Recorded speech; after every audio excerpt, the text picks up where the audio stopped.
오늘 은혜 받으실 말씀은 마태복음 4장 23절에서 24절 말씀입니다.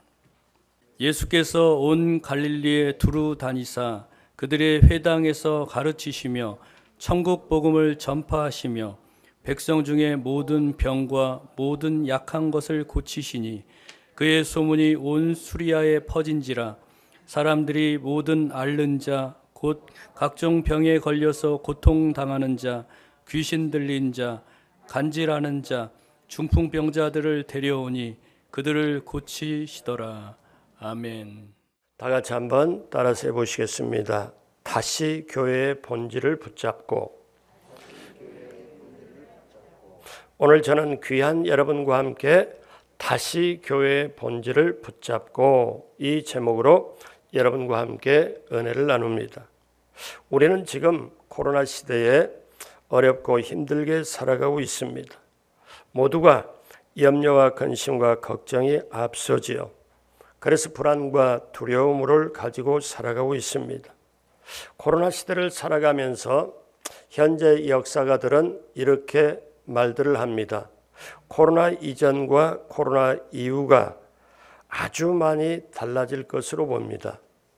코로나 이전 B씨라고 말하고 코로나 이후를 A씨라고 말하고, 근데 하나가 더 있습니다.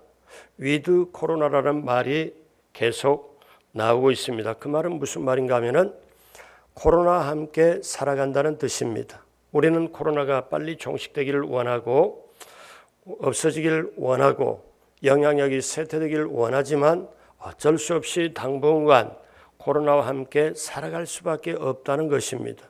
그러면 코로나 이후에 이 코로나가 이토록 많은 변화를 주고 모든 것을 변화시키는데 정말 마음의 두려움이나 불안을 가지고 이 변화무쌍한 이 시대를 어떻게 대하고 나갈 것입니까? 어떻게 살아야 합니까?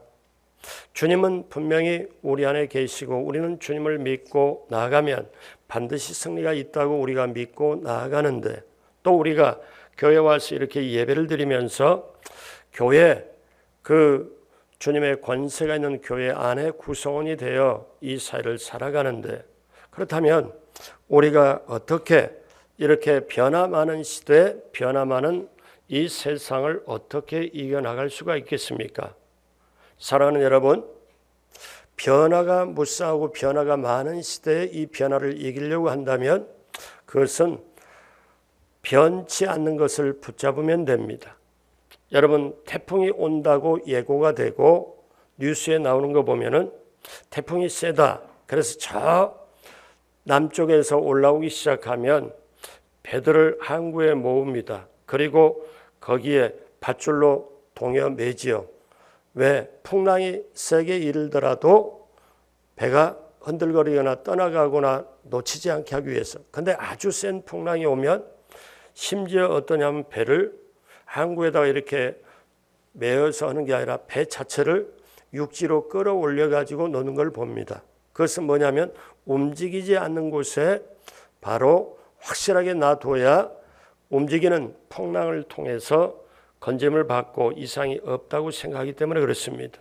그렇다면 오늘날 우리가 살아가는 이 시대에 코로나의 풍랑이 우리에게 다가오고 그 다음에 우리가 그 풍랑 속에 있을 때 늘 너울지며 움직이고 그 다음에 세상의 뉴스나 여러 가지 소식을 들으면 좋은 소식보다는 힘든 소식, 불안케 하는 소식이 많은 이때에 우리가 변치 않는 것을 분명히 붙잡고 나가면 변화 많은 이 세상을 중심을 잡고 분명히 이길 수 있을 터인데, 자, 그렇다면 변하지 않는 걸 붙잡아야 되는데 변하지 않는다는 건 뭡니까? 영원하다는 거예요. 성경에 영원히 변치 않는 것 세 가지를 확실하게 말씀합니다. 첫 번째는 하나님이 영원하시죠. 그 다음에는 하나님이 말씀하신 말씀이 영원합니다. 그 다음에는 하나님의 뜻에 분명히 서는 구원받은 성도가 영원합니다. 그래서 변하지 않는 것은 영원함인데 변하지 않는 걸 본질이라고 말씀드리고 싶습니다. 본질이라 하면 모든 것의 기본이요 원리가 되고 토대가 됩니다. 영어로 말하면 에센스라고 말할 수 있죠. 우리가 세상을 살아가면서 눈에 보이는 모든 것을 현상이라고 합니다. 현상은 늘 변하지요. 봄, 여름, 가을, 겨울 변화되듯이 늘 변화가 됩니다.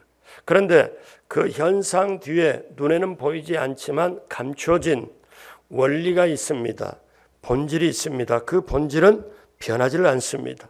그래서 그 본질을 우리 신앙으로 말하면 진리, 말씀, 믿음이라고 말합니다. 다시 말씀드리면 하나님이 본질이고 말씀이 본질입니다. 성경이 이런 말씀하죠. 천지는 없어지겠으나 내 말은 없어지지 아니하리라. 자, 그러면 그 본질이 하나님의 뜻을 행하는 구원받은 백성으로 나타납니다. 그러면 하나님께서 원하시는 영원한 본질은 뭘까요? 그거는 하나님의 뜻이 나타나는 거예요. 하나님의 뜻이 나타나는 것이 하나님의 본질이라고 말씀드리고 싶습니다. 그러면 그것이 무엇일까요? 자, 잘 들어보십시오. 이 세상의 천지 만물이 만들어지기 훨씬 전에 말씀이 있었습니다. 영원한 말씀이 있었죠. 근데 그 영원한 말씀이 이제 이 세상을 다 만들어 놓은 다음에 보이는 세계로 나타났는데 그분이 바로 예수님이십니다. 그래서 요한복음 1장부터 보면은 태초에 하나님이 계시니라 이렇게 말씀해야 되는데 태초에 말씀이 계시니라. 이 말씀이 하나님과 함께 계셨으니 이 말씀은 곧 하나님이시니라. 그가 태초에 하나님과 함께 계셨고 만물이 그로 말미암아 지은 바 되었으니 지은 것이 하나도 그가 없이 된 것이 없으니라. 자, 이렇게 말씀을 하죠. 근데 그 말씀이 하나님이신데 그 말씀이 어떻게 되는가 하면 요한복음 1장 14절에 말씀이 우리가 눈에 보이는 육신이 되어 우리 가운데 거하심에 우리가 그의 영광을 보니 아버지의 독생자의 영광이요 은혜와 진리가 충만하더라. 그러니까 영원하신 말씀이 우리에게 눈에 보이는 것으로 나타났는데 그것이 바로 몸을 입고 오신 예수님으로 나타났다는 것이죠. 근데 그 예수님이 이 땅에 오셔서 뭐라고 말씀하시냐면 이렇게 말씀하십니다. 마태복음 16장 18절로 19절에 또 내가 너에게 이르노니 너는 베드로라. 그 다음 같이 합니다. 내가 이 반석 위에 내 교회를 세우리니 음부의 권세가 이기지 못하리라. 내가 천국 열쇠를 내게 주리니 내가 땅에서 무엇이든지 매면 하늘에서도 매일 것이요 내가 땅에서 무엇이든지 풀면 하늘에서도 풀리리라 하시고 아멘. 그러니까 놀라운 것, 예수님께서 오셔가지고 내 교회를 세우겠다. 근데 그 내 교회는 세상의 어떤 어둠의 세력, 어떤 공중의 어둠의 세력도 그것을 침범하지 못한다. 음부의 권세가 해하지 못한다. 이렇게 말씀을 합니다. 자, 예수님께서 부활하시고 승천하기 직전에 소중한 유언을 하십니다. 제자들에게 아버지의 약속한 것을 기다려라. 너희가 몇 날이 못되어 성령을 선물로 받으리니 자, 성령이 너희에게 임하면 권능 받고 나의 증인 되리라. 그럴 때 제자들은 그 말씀을 그대로 믿고 아버지의 약속한 성령을 받습니다. 성령 받고 나서 그 자리에서 교회가 시작이 되었습니다. 내 교회를 세우리니 음부의 권세가 이기지 못하리라. 그래서 영원한 본질이 오셔서 그 본질을 펼치기 위하여 교회를 세웠습니다. 그래서 교회는 그리스도의 몸이요 몸된 우리가 표현할 때 그리스도의 몸된 교회라고 표현하고 또 교회의 머리는 그리스도입니다. 여러분 교회가 원래 교회 원뜻은 뭐냐면 에클레시아라는 헬라어인데요. 이 교회라는 뜻은 두 가지 단어가 합해진 거예요. 무엇으로부터 꺼내서 모인 것 이거를 말하는 거예요. 그러니까 교회라는 원뜻은 세상에서 불러 모아가지고 모인 거룩한 공동체가 교회입니다. 그래서 저와 여러분들을 세상에서 불러가지고 택해서 모인 오늘 이 자리 거룩한 공동체가 바로 교회입니다. 개인적으로 보면은 주는 그리스도시요 살아계신 하나님의 아들입니다 하고 신앙 고백이 확실한 주님을 모시는 그 한 사람 한 사람이 주님을 모시는 성전이요 교회입니다. 자, 그래서 교회는 영원히 변치 않는 하나님의 뜻이 담겨 있고 하나님께서 통치하는 하나님의 나라입니다. 이 세상에 하나님의 뜻을 보여주고 나타내는 것이 교회입니다. 자, 여기까지 말씀을 간단하게 다시 한번 말씀드리면 하나님의 나라, 영원한 나라가 있습니다. 하나님, 예수님, 성령님이 거하고 영원히 되는 영원한 나라가 있고 사람들이 사는 세상의 나라가 있습니다. 그런데 영원한 나라에는 생명이 있고 영혼까지 존재하나 이 세상에는 죄로 말미암아 죽고 영원히 갈 수가 없고 여기는 죄로 말미암아 죽어버리고 없어질 세상입니다. 그런데 여기에 하나님의 사랑하는 사람들이 있습니다. 영원한 나라에서 이 세상의 나라 볼 때 너무나 안타까웠습니다. 그래서 이 세상에는 영원한 나라로 갈 수가 없고 문제는 영원한 나라에서 내려와 가지고 이 사람들을 건져야 되는데 어떻게 건집니까? 그래서 영원한 나라에서 그 하나님의 독생자 예수 그리스도를 이 땅에 보내셔 가지고 이 세상 나라에서 지은 모든 죄를 안고 십자가에서 몸짓고 피 흘려 죽게 하심으로 이제 이 세상 나라에서 영원한 나라까지 어떻게 합니까? 나라까지 갈 수 있는 유일한 길이 생겼는데 그것은 십자가로 다리를 놓았습니다. 그래서 이제 예수님이 길이요 진리요 생명이라서 이 세상에서 예수님을 받아들이고 믿고 모시고 의지하면 그 자리가 바로 교회요. 그 자리가 하나님의 나라가 시작이 되고 세상의 통치를 받는 게 아니라 하나님의 통치를 받게 되어 있습니다. 그래서 교회는 이제 이 지상에서 있는 세상에 있는 하나님의 지점, 하나님 나라의 에이전트입니다. 쉽게 말하면 대리점이라고 볼 수 있죠. 그래서 여기 교회에서 비자를 발급해요. 어떻게 발급합니까? 천국 갈 수 있는 비자를. 자, 우리가 미국을 가려면 배나 비행기를 타고 미국에 도착해서 내가 이 나라 들어가도 좋습니까? 하고 그런 게 아니고 한국에 있는 미국의 지점, 미국의 대리점, 대사관을 통해서 내가 미국 나라에 들어가겠다고 그 나라에서 대사가 발급하는 비자가 딱 받으면 미국 땅에 들어가면 그냥 받아주는 거예요.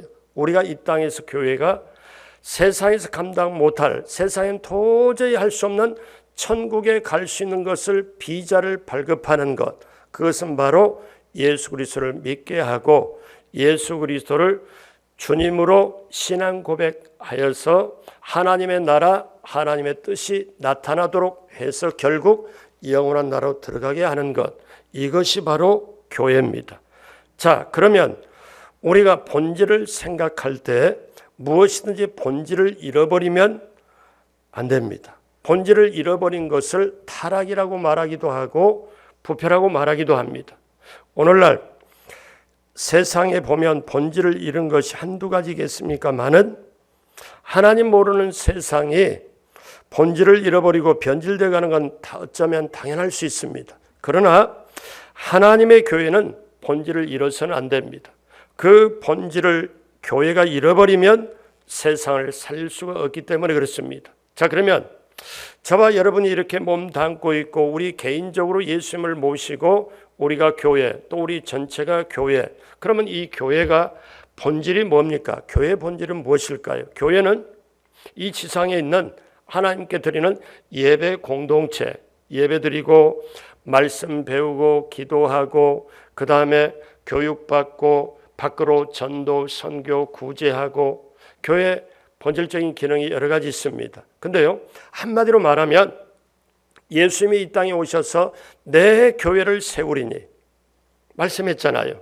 그러니까 교회가 뭐냐면 본질적으로 보면은 예수님이 하시던 일, 예수님이 하셨던 일을 계속 이어져 가는 게 교회의 본질입니다. 교회의 사명입니다. 다 같이 한번 따라서 해보겠습니다. 예수님께서 하셨던 일을 계속 이어서 하는 것이 교회의 본질이다. 아멘. 그러니까 예수님께서 이 땅에 오셔서 하셨던 일을 교회가 다시 주님 오실 때까지 그 일을 하는 것. 그래서 여러분, 사람들이 하나님을 만나고 싶어 합니다. 어디 가서 만나요? 교회 와야죠. 교회에서 하나님을 만나는 길을 말하는 곳입니다. 상처 입은 사람, 병든 사람, 귀신들에 사로잡힌 사람, 삶에 문제 있는 사람이 어디로 갑니까? 교회로 옵니다. 교회는 세상에 답을 주는 것입니다. 그래서 교회는 세상의 희망이죠. 예수님 당시에 많은 병든 사람들이 예수님을 찾아왔죠. 왜 그렇습니까? 예수님이 답을 주었기 때문에 그렇습니다. 오늘날도 마찬가지입니다. 당시 사람들이 예수님을 찾아왔던 것처럼 교회는 그런 곳이 돼야 됩니다. 그렇다면 예수님은 어떤 사역을 했을까요? 여러 가지 사역이 예수님의 3대 사역 그걸 했습니다. 오늘 성경 마태복음 4장 23절에 예수께서 온 갈릴리 도로 다니사 그들의 같이 합니다. 회당에서 가르치시며 천국 복음을 전파하시며 백성 중에 모든 병과 모든 약한 것을 고치시니. 여기에 세 가지가 나오지요. 이 세 가지 사역을 감당하면 교회가 세상을 살릴 수 있습니다. 여러분, 이 세상에 엄격한 진리적인 측면을 말하면 성경 말씀 빼놓고는 다 움직이고 다 과장될 수 있고 거짓될 수 있습니다. 이것만이. 그렇기 때문에 우리가 진리적인 측면에 그렇습니다. 그럼 예수님이 오셔서 크게 세 가지 했던 그 사역을 우리가 성령 받고 그 세 가지를 계속 이어져 가는 것이 교회가 해야 될 일이고 우리가 해야 될 일인데, 우리는 코로나 시대를 맞이해서 맞이한 것도 아니죠. 당하는 거죠. 어떤 면에서. 근데 힘들고 어렵습니다. 힘들고 어렵다 보니까 주눅도 들고 염려가 있어서 꿈이나 비전 가지고 앞을 바라보며 자, 할 수 있다, 한번 해보자, 과감하게 이렇게 나가는 것이 아니라 어느덧 모르게 밑에 바라보고 힘들어하고 꿈 비전도 가지고 당당하게 못 나가고 어려워합니다. 자, 그렇다면 우리가 이런 시대일 때 어려움과 이런 건 사실이지만 다시 도대체 교회가 뭐냐? 교회가 이렇게 약한 거냐? 아니다. 교회 학교 다니는 아이가 우리 초등생이 뭐라고 묻냐면 선생님한테 물었습니다. 선생님한테, 선생님, 교회 나가고 싶어요. 교회 나가고 싶어요. 학교는 계속 왔다 갔다 하고 학교는 다니는데 왜 교회는 못 나오게 해요? 아니잖아요. 선생님이 교회는 다니는 것은 너무 세상에 가장 중요하다고 말해놓고 학교는 다니는데 교회는 왜 못 다니게 해요? 교회 나가고 싶어요. 근데요, 선생님, 교회가 학교보다 못하지 않잖아요. 중요하다고 했잖아요. 이걸 듣는 선생님이 눈물을 흘렸어요. 그리고 저에게 뭐라고 말하냐면 이렇게 대답을 하는데 조금만 참아라 하고 얘기는 했지만 사실 마음이 너무 울적하고 힘들다는 거예요. 왜? 교회가 우리가 바라고 믿고 바라는 교회는 음부의 권세가 이기지 못한다고 했는데 우리가 언제까지 이렇게 해야 될까요? 그 말을 듣는 저에게도 아주 가슴이 후벼 팠습니다. 자, 사랑하는 여러분, 예수님께서 하신 일을 우리가 계속 확실하게 이어져가는 이 본질적인 사명을 우리가 가지고 나갈 때 우리는 교회됨에 우리 성령님이 밀어주시고 하나님이 함께 하셔서 이 세상을 당당하게 이기고 나가게 될 줄로 믿습니다. 첫째로 회당에서 말씀을 가르쳤습니다. 교회는 우선 가르치는 사명을 잘 감당을 해야 됩니다. 예수님의 사역에 중요하신 것은 가르치는 사역입니다. 그래서 예수님은 수많은 기적을 행했죠. 바다 위를 걷기도 했죠. 죽은 자도 살리셨죠. 그런데 예수님의 사역을 가만히 보면 이런 모든 사역도 중요하게 하셨으나 굉장히 중요하게 여긴 것은 12제자를 직접 3년 동안 데리고 먹고 자면서 데리고 하면서 그 제자를 가르쳤다는 거예요. 그러니까 가르침의 사역이 너무너무 소중했기 때문에 예수님이 그렇게 중점적으로 가르치고 그들을 길러냈다는 거죠. 유명한 선교학자인 로버트 쿨만 교수는 예수님의 사역은 사람을 세우는 사역이라고 말씀을 했습니다. 그러므로 교회가 예수님의 사역을 감당하려면 가르치는 사역, 교회 안에서 말씀을 가르치고 신앙을 가르치고 이것이 참 중요합니다. 초대교회는 그 가르치는 사역이 중요하기에 날마다 모이기를 힘쓰고 사도들이 날마다 가르쳤습니다. 초대교회. 자, 그러므로 우리가 알아야 될 게 있습니다. 가르침이 이토록 중요하구나. 특별히 사도 바울은 제자 세우는 일에 힘을 썼죠. 그가 사도행전 19장에 보니까 전도 여행의 3차를 할 때에 에베소 지역에서 두란노 성원을 빌려가지고 하루 이틀이 아니고 제자 훈련만 2년 동안 했습니다. 이 두란노 성원에 빌려서 말씀을 가르치고 신앙을 가르치고 여기서 2년 동안 전념을 하다 보니까 그 가르침을 받은 제자들이 소아시아 마게도니아에 퍼져가지고 요한계시록에 나오는 7교회를 사실 다 세운 거예요. 그러므로 우리가 이제 이것을 확실하게 알고 교회는 예수님은 첫 번째로 가르치는 사역을 아주 중요시 여겼다. 자, 근데요, 오늘 이게 말씀에 보면 우리가 또 하나 깨달을 게 하나가 있는데 예수님은 회당에서 가르치셨다. 그러면 한번 생각해 봐요. 그 당시는 성전은 예루살렘 딱 한 곳입니다. 성전에서 뭐 하냐면 제사 드리는 거, 오늘날로 말하면 예배 드리는 거.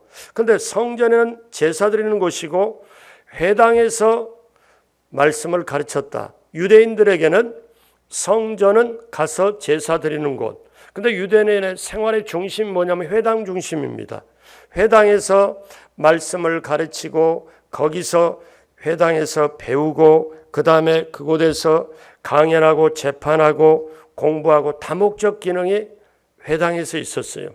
그러니까 유대인의 생활의 중심은 성전도 있었지만 성전은 제사 드릴 때만, 그리고 나머지는 회당 중심이었죠. 자, 그렇다면 오늘날 저와 여러분들이 어떻게 해야 됩니까? 오늘날은 그때 성전에서 제사를 드리고 회당에서 가르치고 공부하고 거기서 모동했다면 오늘날 우리가 회복해야 될, 다시 붙잡아야 될 기능은 뭐냐면 성전과 회당을 동시에 합하는 그 기능을 우리가 붙잡아야 돼요. 앞으로 코로나 이후에 교회는 주일날 한 번만 예배를 딱 드리고 그 다음에 수요 금요일에 나와서 한 번씩 여건 되는 분들이 또 드리고 그러고 나서는 교회를 찾지 않는 게 이거는 앞으로는 거의 힘들 겁니다. 존재가. 그 자체가 그러면 아니잖아요.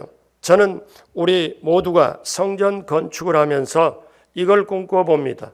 하남의 강동 성전이 새롭게 건축되어 내년 8월에 입당을 하게 되면 교회는 영적으로 회복되는 우리 성도님들이 사실상 지금 뭡니까? 코로나 시대에 방역 때문에 교회도 제대로 못 나오고 이렇게 언택트 뉴 노멀이라고 말하지만 우리가 진정으로 찾아가야 할 교회의 모형은 뭘까? 성전과 회당을 합하는 기능. 그러니까 우리 성도님들이, 우리 자녀들이 주중에도 교회 와서 방과 후에도 교회 와서 나 교회 갈래. 그래서 그 교회에 와서 모여서 공부도 하고 애들이 찬양도 하고 우리 성도님들은 다른 데서 만나는 것도 있겠지만 손님이 오면 교회에서 만나자. 교회에서 카페에서 차를 한잔 마시기도 하고 그러면서 교회 안에서 그래서 교회가 내 안에 있고 내가 교회 안에 있고 교회 뗄래야 뗄 수 없는 이 사실 내 마음의 중심이 되고 이런 교회 우리 주님이 계시고 늘 교회 가면 포근하고 교회의 신앙의 생활화가 되는 그래서 여러분 이걸 아셔야 돼요.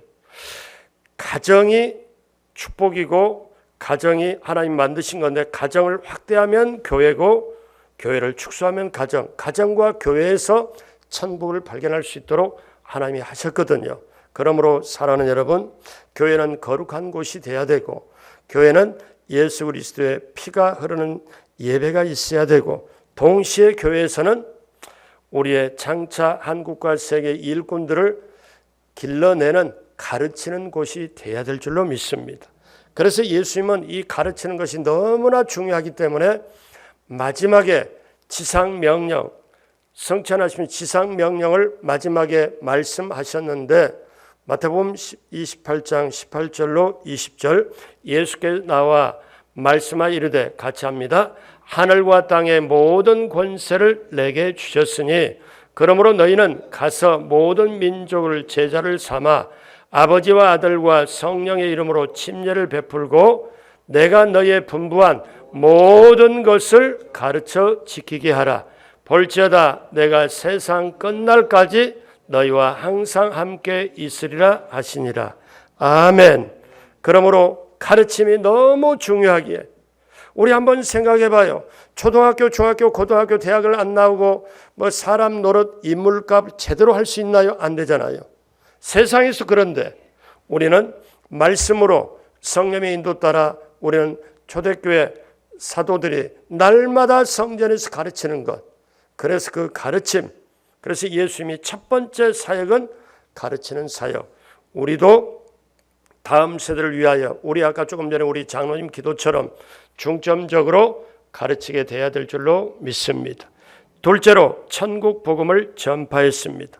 예수님의 사역 두 번째는 천국 복음을 전파하는 것입니다. 여기서 전파한다는 뜻은 원래 원어로 보면은 선포한다는 뜻이 있습니다. 그러면 여러분 한번 이런 생각해 봐요. 앞에 그러면 가르치는 것과 전파하는 것과 어떻게 다르냐? 다릅니다.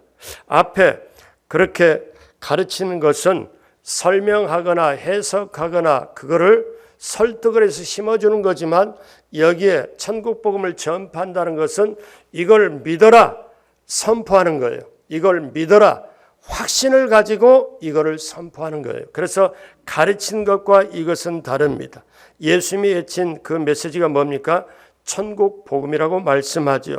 그래서 예수님이 30살까지 목수로 사시다가 이제 공생애로 즉 메시아로 첫 발을 내디딜 때 요단강에서 침례를 받을 때 성부와 성령과 성자가 만납니다. 침례 받을 때. 그리고 침례를 받고 40일 동안 금식하고 그리고 마귀 사단의 모든 걸 이겨내고 그런 다음에 메시아로서 처음 사역을 하실 때 예수님 뭐라고 말씀하셨느냐면 회개하라 천국이 가까웠느니라. 마태복음 4장 17절에 이때부터 예수께서 비로소 전파에 이르시되 회개하라 천국이 가까웠느니라고 하시더라. 그러므로 여러분 회개하라 천국이 가까웠느니라 이것은 마치 우리에게 진정한 복음입니다. 그래서 예수님은 천국을 전할 때 천국은 마치 겨자씨와 같으니 천국은 누룩과 같으니 여러 가지로 비유로 말씀을 하셨죠. 사랑하는 여러분 그 복음이 전파되었기에 오늘 저와 여러분들이 예수님을 믿고 오늘 이 자리에 있는 줄로 믿습니다. 영상 앞에 있는 줄로 믿습니다. 자, 근데 한 가지 분명히 알 게 있어요. 여러분, 이 천국 복음은 다른 사람들이 절대로 말하지 못해요. 자, 진리적인 측면에서 정확하게 말씀드리면 세상에서는 복음을 발견을 못해요. 세상 사람들은 죽었다 깨나도 말 못해요. 근데 이 천국 복음은 어디서만 하느냐? 세상 기관이 아무리 세상의 기업이나 훌륭한 기관들이 대신할 수도 없고 오직 천국 복음을 전파할 수 있는 건 교회밖에 없습니다. 그러므로 사랑하는 여러분, 천국 운동, 천국 복음을 전파하는 교회만이 할 수 있는 것, 하나님의 나라를 보여주고 체험하게 하는 것이 교회만이 가능하기 때문에 그렇습니다. 왜 그럴까요? 교회는요, 건물 이전에 이 자리에 우리 주님이 계시하고 주님이 통치하기 때문에 그래서 땅의 개념, 건물의 개념 그걸 뛰어넘어서 뭐냐? 주님이 계셔서 주님이 통치하기 때문에 그래서 세상에 헌법, 율법, 전서가 있죠. 민법, 민사, 선법, 형법 뭐 다 있잖아요. 근데 교회에도 헌법이 있습니다. 왜? 하나님의 나라 통치가 되기 때문에 하나님 말씀의 기초에서 그러므로 사랑하는 여러분 우리가 예수님을 믿으면 미래의 천국이 임할 것이다가 아니라 우리가 예수님을 믿고 예수님을 모시면 이미 우리 가운데 현재적으로 예수님을 왕으로 모시고 예수님을 주님으로 모시면 우리에게 천국이 임합니다. 이 천국을 우리가 반드시 누리고 이 천국을 전파를 해야 됩니다. 예수님이 우리 마음에 들어오셔서 이제 우리를 다스리기 시작하면 우리에게 천국이 이루어진다는 거예요. 그런데 예수님이 없으면 천국이 이루어질 수가 없죠. 그러니까 저와 여러분들에게 천국의 복음이 뭐예요? 그 복음 안에 생명이 있으므로 우리가 믿는 우리들이 예수님을 모시고 예수님의 말씀을 받고 예수님의 다스림을 받으면 이 안에 천국이 이루어지는데 그 천국을 확장해야 하고 그 천국을 나눠줘야 되고 그 천국이 다른 사람에게 전달돼야 되는 걸 이거를 우리는 전도라 선교라 구제라고 말씀을 하지요. 성경 전체 주제가 복음입니다. 여러분 왜 그렇습니까? 구약의 성경을 기록한 그 어떻든 많은 사람들 그리고 신약에 있는 사람 서로 본 적이 없죠. 그런데 구약 성경은 장차 오실 예수 그리스도, 신약은 오신 예수 그리스도, 그 다음에 나중에 계시록은 다시 오실 예수 그리스도. 그래서 신구약 66권이 예수 그리스도께서 그 오심, 죽으심, 부활하심, 다시 오심을 말씀하고 있죠. 그러므로 사랑하는 여러분, 복음이 뭐냐? 이렇게도 표현합니다. 예수 그리스도께서 내 죄를 속하기 위하여 오셨다, 십자가에 죽으셨다, 부활하셨다, 다시 오신다. 이게 전하는 것. 좀 더 확실하게 말하면 그냥 예수님이 아니라 예수님은 그리스도이시다. 이거를 전하는 거예요. 그리스도 대신 예수님. 그래서 완벽한 게 뭡니까? 예수 그리스도. 그러므로 우리가 이것을 전하는 것, 이것이 천국 복음을 전하는 겁니다. 그런데 가만히 보십시오. 초대교회, 교회가 예수님 이후에 생겼을 때 그 사도시대부터 뭐를 합니까? 예수님은 주와 그리스도시다. 이것은 지금까지도 핵심은 변하지 않습니다. 왜 그렇습니까? 사도시대도 예수님을 그리스도로 믿고 구원받았고 중세시대도 그렇고 그 다음에 지금도 예수님을 그리스도로 믿고 나가는 사람에게 그대로 구원이 전파되는 것처럼 얻게 되는 것처럼 그러므로 여러분 우리가 코로나 시대에 적은 거에 있고 눌리고 주눅이 들고 여러 가지 있겠지만 본질을 분명하게 붙잡으면 이렇구나 하는 걸 분명히 붙잡게 되는데 예수님은 첫 번째 가르치시고 두 번째 어떠냐? 천국 복음을 전파하시고 그런데 오늘날 교회가 왜 힘을 잃었습니까? 이것을 세상에 타협도 하고 적당하게 그렇게 하고 이 복음의 절대성 복음만이 예수 그리스도만이 구원 얻는다. 예수 그리스도를 통해서 구원 받는 건 당연하고 그 외에는 다른 방법이 없다. 자, 복음의 절대성, 그 다음에 복음의 이 중요성, 그리고 복음이 시급성, 급하게 된 거예요. 왜? 세상을 떠나기 전에 예수님을 믿어야 되잖아요. 그렇지 않으면 영원한 흑암 속에 흩어져 버리는데 그러므로 사랑하는 여러분 이 복음 전파를 위하여 예수님이 이뤄놓으시고 저와 여러분들을 위하여 성령께서 도와주십니다. 사도행전 1장 8절 다 알죠? 같이 합니다. 오직 성령이 너희에게 임하시면 너희가 권능을 받고 예루살렘과 온 유대와 사마리아와 땅끝까지 이르러 내 증인이 되리라 하시니라. 아멘. 세 번째, 병든 자를 치유하셨습니다. 예수님의 세 번째 사역은 치유하는 것입니다. 예수님은 온 갈릴리에 다니시면서 모든 병과 모든 약한 것을 고쳐주셨습니다. 여러분 보세요. 성경에 예수님이 한마디로 말씀해요. 모든 병과 모든 약한 것을 고치셨다. 모든 앓는 자를 고치셨다. 어떤 질병도 이 안에 다 들어갑니다.